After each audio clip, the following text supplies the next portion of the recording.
imagine you're in a 996-word culture, repeating mechanical tasks every day, enduring immense pressure. After a long day, you lie in bed. You know you should sleep early, but subconsciously, you reach for your phone to watch short videos or play games because it's the only way to momentarily escape reality and enjoy yourself. But when you start feeling drowsy and check the time, you realize you only get 6 hours of sleep, and you become anxious. You haven't started working out or learning to improve yourself as planned. As you look at other people's lives online, you sigh, thinking this is all the happiness you'll have. This situation also applies to students and people in various professions. As our stress grows and time diminishes, it seems that only these short, fragmented moments can bring us pleasure. We want to make new friends and find new hobbies, but they've lost their appeal. We complain about the environment, blame short videos and addictive games, but we also self-blame for our lack of self-control. If this is the lifestyle we should have for our generation, why do we often lack happiness and feel pain and anxiety? You might have heard of dopamine, a neurotransmitter and the source of our happiness. However, this happiness comes at a cost. Neurologists have found that the brain's areas responsible for pleasure and pain overlap, meaning every time dopamine generates pleasure, the body automatically balances it with a certain amount of pain. As the book Dopamine Nation describes, the human brain is like a seesaw, tilting towards pleasure when we play games, shop, watch short videos, or eat chocolate. But this pleasure is short-lived. In a natural scenario, our bodies automatically introduce pain to stabilize the seesaw. This phenomenon is called internal balance. Furthermore, the body eventually tilts the seesaw toward the side of pain, and at that moment, we experience both the desire for more and anxiety. If we do nothing, after a period, it returns to a balanced state. This entire process is a healthy state that everyone should have, because only by returning to balance can we feel pleasure once again. But what happens if we keep adding to the side of pleasure while the seesaw is moving back from pain to balance? The body will introduce more pain to balance the seesaw, resulting in a cycle where anxiety, irritability, and other negative emotions stay on the seesaw for an extended time, and we can only maintain a normal state by continuously consuming these behaviors. It's like a person addicted to smoking. Smoking doesn't make them happy,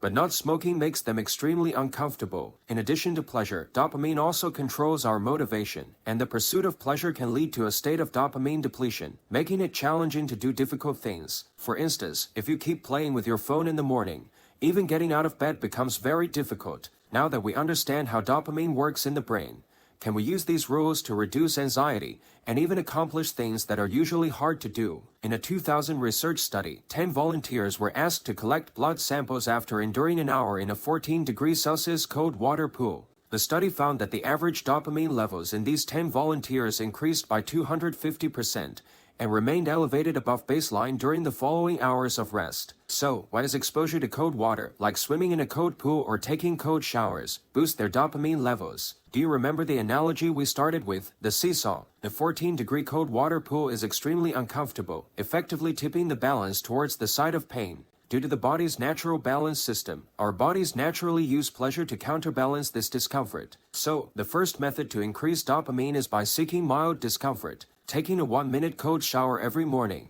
Afterward, you experience heightened focus and increased motivation for a period, because our dopamine levels naturally rise. Another method based on the same principle is intermittent fasting. These methods not only boost dopamine but also trigger the release of a hormone called endorphin, which provides pleasure and differs from the pursuit of pleasure itself. The happiness derived from discomfort not only doesn't lead to anxiety, but can also alleviate it. Therefore, I recommend that everyone chooses at least one method to help you experience this sensation. The second method is controlling the timing of dopamine release. You may have experienced moments of euphoria, whether it's graduation, landing a new job, or achieving significant accomplishments. At that moment, you feel ecstatic, but in the following days, you may feel unusually fatigued. This is the state where dopamine has been depleted. As mentioned in the analogy of the seesaw above, an excess of pleasure necessitates the introduction of more pain to regulate it. To maintain stable emotions and motivation, we must learn to manage the release of pleasure. So, which behaviors tend to lead to excessive dopamine consumption?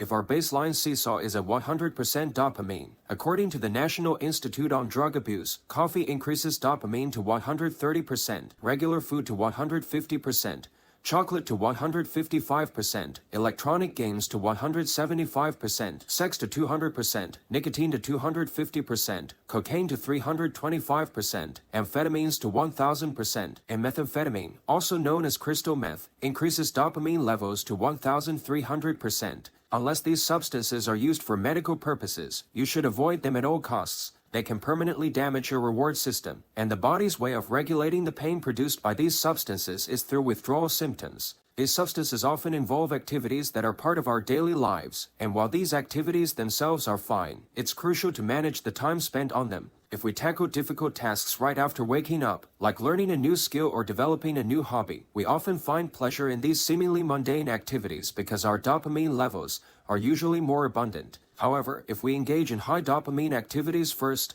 and then attempt these tasks, you may find them more challenging. When entertaining ourselves, we must also lower our expectations of pleasure. Gambling is addictive because it significantly increases people's expectations of rewards rather than the rewards themselves. In gaming, for instance, if you have a 100% chance of acquiring a particular item, it essentially becomes a transaction, and our dopamine levels don't increase significantly. However, if the probability is reduced to 50%, dopamine is released significantly more. This phenomenon is called prediction error. The entire casino industry operates on these principles, so it's advisable to avoid such activities if possible. If you must engage, you should actively lower your expectations. Otherwise, it's easy to experience pain and addiction, commonly referred to as getting hooked. The final method involves creating space and delaying dopamine consumption. Many of you may have experienced those moments where it seems like the only right thing to do is to keep consuming, whether it's eating or engaging in some form of entertainment. But after a few minutes, it may not feel the same. Is there a method to help us get through this process? Sometimes at night, before bedtime, I have a strong urge to eat something. We should do the following. When faced with the temptation to indulge immediately, it's important to consider the potential guilt that might follow. Instead, find a comfortable place to sit, close your eyes, and concentrate on the rising and falling of your breath. Typically, within about 5 minutes, you'll notice that the craving gradually dissipates. This breathing exercise method can be a valuable tool to help us navigate through numerous challenging situations during our preparation periods. By creating space and delaying consumption, we allow that seesaw to slowly return to a balanced state. These are the methods I recommend for managing our relationship with dopamine. Remember, dopamine itself is neither good nor bad. As the renowned neuroscientist Andrew Huberman has said, dopamine is the currency we, as humans, use to seek future resources. We need to recognize it and manage it to avoid overconsumption. Through my research on this topic, I've discovered that as individuals, we should have the capacity to enjoy family, love, friendship, the pleasures of learning, and the joy of creation. However, in today's highly tempting environment, it seems that managing dopamine is the key to achieving these goals. That concludes today's video. If you found it helpful, don't forget to give it a thumbs up. For those who haven't followed yet, please hit that follow button and enable the notification bell. That's all for today's video. See you in the next one.